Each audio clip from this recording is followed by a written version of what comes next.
Merci, Monsieur le Président. Je vais partager mon temps avec le député de Sherwood Park, Fort Saskatchewan. Comment avons-nous obtenu ce rapport de comité et pourquoi sommes-nous ici pour en parler? Je vais vous donner un peu de contexte. Nous avons signé un accord en 2020, l'ASEUM. Cela fait presque 3 ans maintenant. Et dans cet accord, il est écrit explicitement que nous ne permettrions pas à des biens fabriqués avec l'esclavage moderne d'être importés au Canada. Et donc,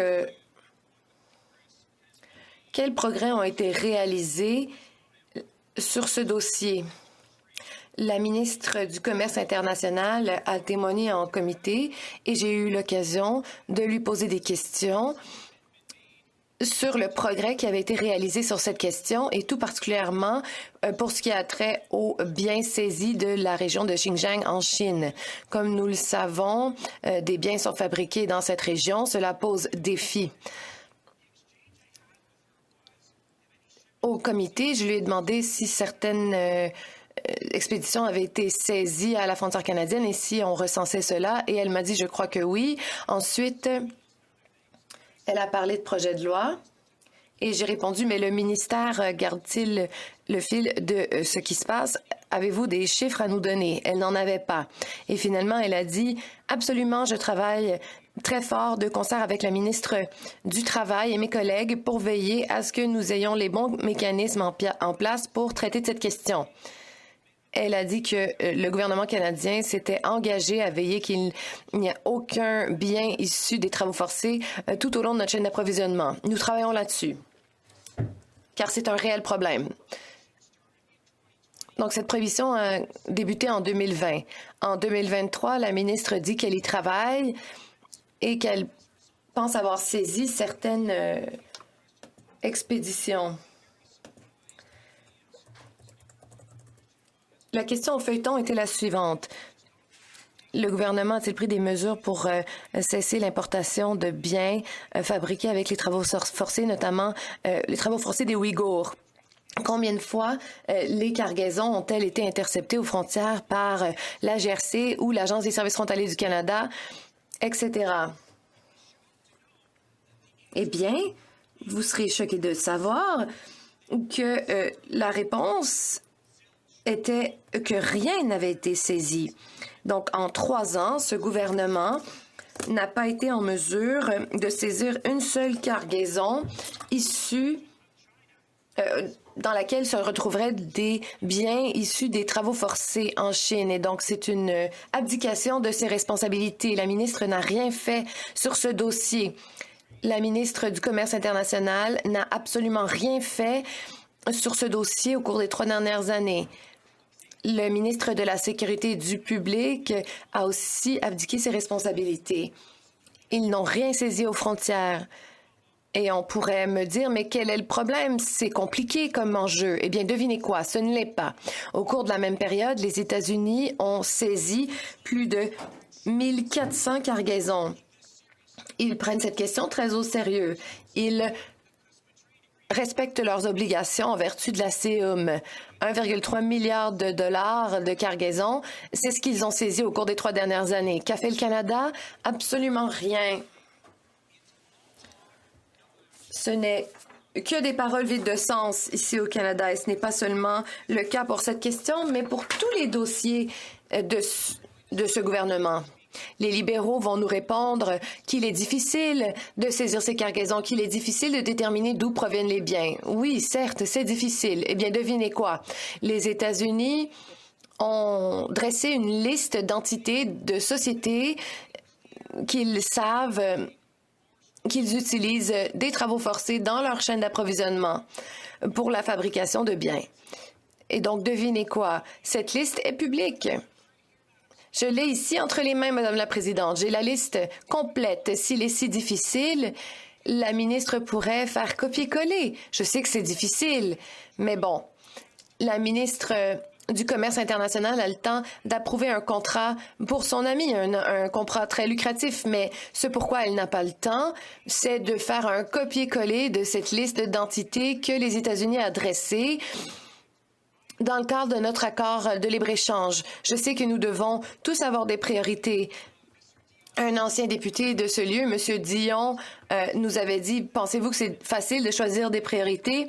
Et je crois que cette attitude se retrouve maintenant dans le gouvernement actuel. Nous savons que de faire copier-coller, c'est une chose extrêmement difficile.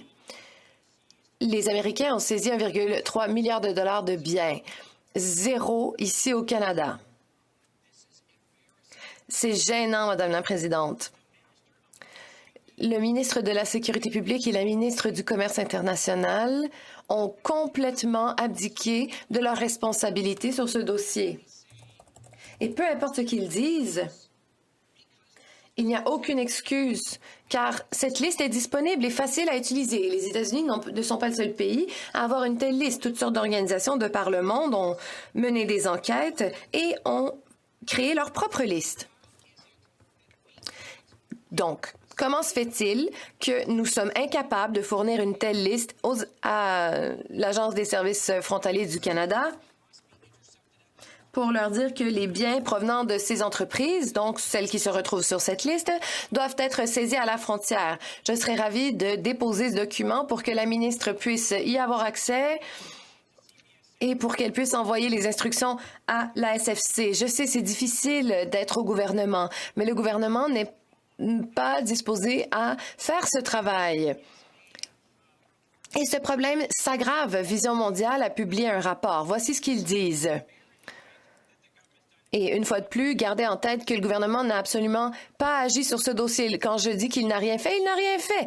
Nous avons reçu la réponse à notre question. Ils n'ont rien fait. Malheureusement, le Canada est un contributeur important au problème des travaux forcés dans les chaînes d'approvisionnement. Le Canada a importé près de 48 milliards de dollars de biens qui pourraient potentiellement avoir été fabriqués avec des travaux forcés en 2021. Ceci représente une augmentation de près de 30 depuis 2016. Donc, lorsqu'on dit qu'ils dorment au volant, eh bien, c'est bien vrai. Le problème s'aggrave et je ne comprends pas ce que cela va prendre pour que le gouvernement agisse sur cette question. J'ai posé la question à la ministre en comité. Des questions ont été posées à ce sujet en Chambre. Et j'aimerais répéter une fois de plus que ce n'est pas très compliqué d'agir. Les États-Unis ont publié une liste. Ils ont agi rapidement et ils n'ont pas seulement publié une liste, ils ont adopté un projet de loi. Le 23 décembre 2021, le président Joe Biden a signé la loi de prévention des travaux forcés des Ouïghours, ce qui interdit l'importation aux États-Unis de produits fabriqués par des gens en travaux forcés dans la région des Ouïghours. Nous sommes près de 2 ans plus tard, après l'adoption de cette loi aux États-Unis. Que le gouvernement a-t-il fait? A-t-il adopté un projet de loi? Non. Ont-ils donné des directives à la SFC pour qu'ils saisissent des biens d'une liste provenant d'une liste d'entités? Non. Et ce qui est encore plus accablant, Madame la Présidente, c'est qu'à un moment donné, un article a été publié dans lequel on parlait de ceci et la SFC a dit qu'elle avait saisi une cargaison. Mais dans la réponse à la question du feuilleton, on nous a bien répondu qu'il n'avait absolument rien saisi. Mais vous savez quoi, Madame la Présidente? Je m'excuse, j'ai dit que le gouvernement n'avait rien fait et c'est injuste. Ils ont publié une mise en garde pour les sociétés canadiennes qui font des affaires dans la région du Xinjiang. Donc, deux mises en garde encourageant les sociétés à vérifier ce qui se fait tout au long de leur chaîne d'approvisionnement. Donc, une bonne main d'applaudissement pour tout le travail que le gouvernement a fait sur ce dossier. Mais, Madame la Présidente, ce gouvernement devrait avoir honte du manque de progrès sur ce dossier. La ministre du Commerce international devrait être gênée du manque d'efforts déployés. Le ministre de la Sécurité du public devrait aussi avoir honte. Ils n'ont absolument rien fait. Cela n'aurait pas exigé beaucoup de travail. Les États-Unis sont un partenaire fiable. Ils font partie du groupe des 5. Et donc, s'ils ont publié une liste de sociétés qui ont recours aux travaux forcés et qu'ils ont saisi des milliards de dollars de biens, eh bien, nous pourrions faire de même, mais nous ne l'avons pas fait. Et j'aimerais savoir pourquoi, Madame la Présidente. Merci.